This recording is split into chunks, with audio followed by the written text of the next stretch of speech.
Germany's Leopard tanks in Ukraine, the Matador anti-tank system used by Israeli forces in Gaza, and German-made components surfacing in the war in Yemen, all these images paint a striking picture of a country that long insisted on its responsible, tightly regulated weapons exports.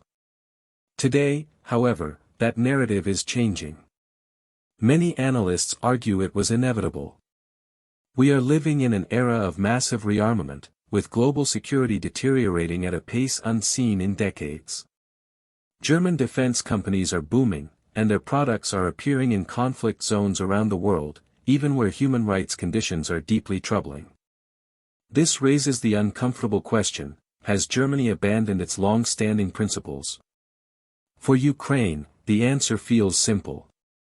The German Leopard tanks have become critical assets in resisting Russia's full-scale invasion. They don't just defend Ukraine, they also reveal how Germany sees itself. Berlin is positioning itself as a central pillar of NATO's collective security, a nation located at the very heart of Europe, only a short distance from Ukraine and the alliance's vulnerable eastern flank.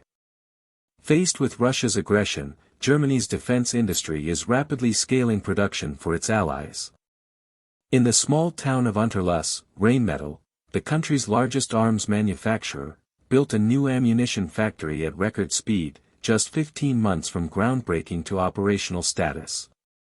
By 2027, the factory is expected to produce 350,000 artillery shells per year, destined not only for Germany's own army but also for NATO partners and Ukraine. This is just one piece of Europe's broader effort to deliver more than 1 million shells annually to Kyiv. Germany is now the world's fifth largest arms exporter, and most of its manufacturers, including Rheinmetall, are private companies driven by global demand. Yet Germany's defense ambitions collide with a fundamental dilemma. Experts argue that if Berlin wants its military to modernize quickly and effectively, domestic arms producers must continue receiving large and consistent orders, meaning they need access to international markets. And that requires loosening the very export restrictions that define German policy for decades. Those restrictions stem directly from history. After World War II, the Allies wanted to ensure Germany would never again become a military aggressor. Strict controls were placed on its armed forces and especially on its weapons industry. Even today, any export of military equipment requires government approval. There is a long checklist of laws and treaties, national, European, and international, that regulate what can be sold, to whom, and under what conditions.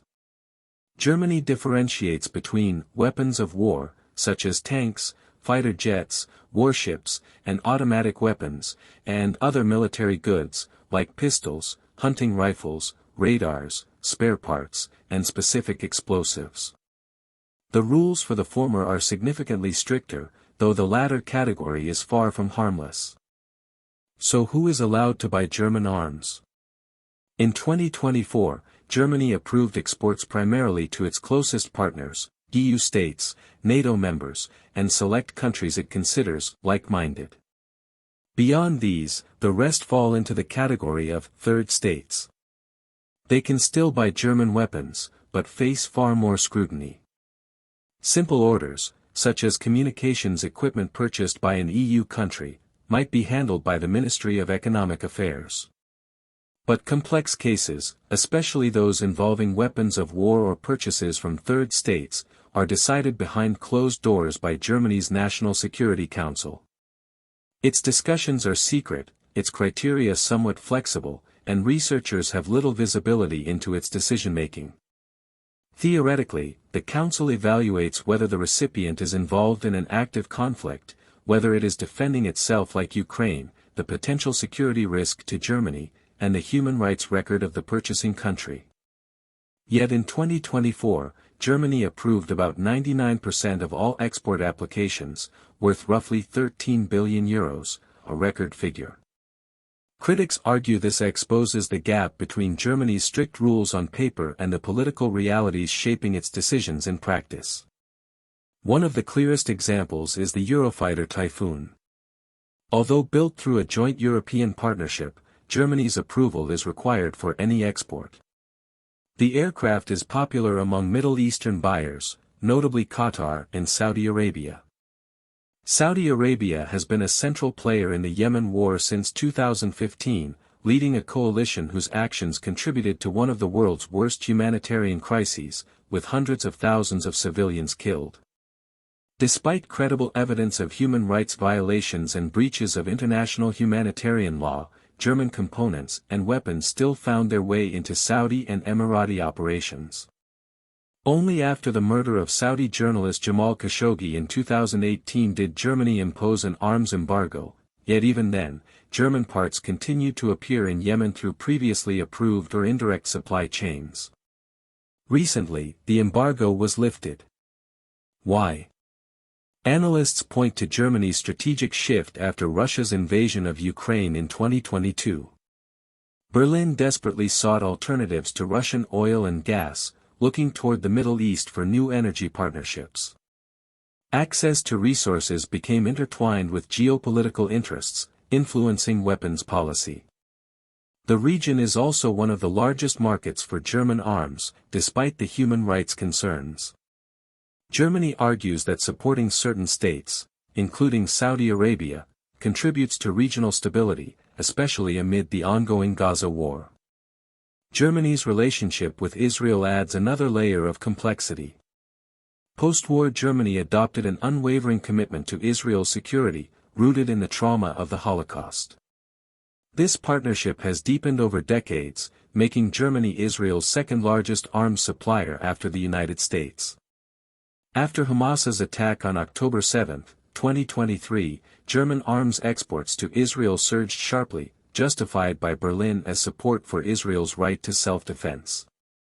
But Israel's subsequent operations in Gaza have resulted in the deaths of tens of thousands of Palestinian civilians, and in 2025 the UN investigation concluded that Israel is committing genocide, a case now before the International Court of Justice. German-made engines power some of Israel's Merkava tanks. Matador launchers supplied by Germany have been used in urban assaults, and German-built SAR-6 corvettes have enforced Gaza's maritime blockade. Under public pressure, Germany eventually introduced limited restrictions on certain weapons used in Gaza. But these measures were narrow, temporary, and did not halt the majority of exports. Israel continues to demand that the restrictions be fully lifted, and the German government maintains that it is still too early to make changes.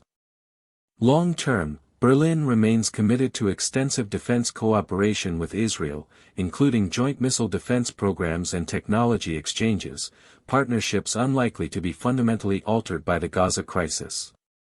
All of this leads to a broader conclusion: Germany's weapons export policy is undergoing a profound transformation.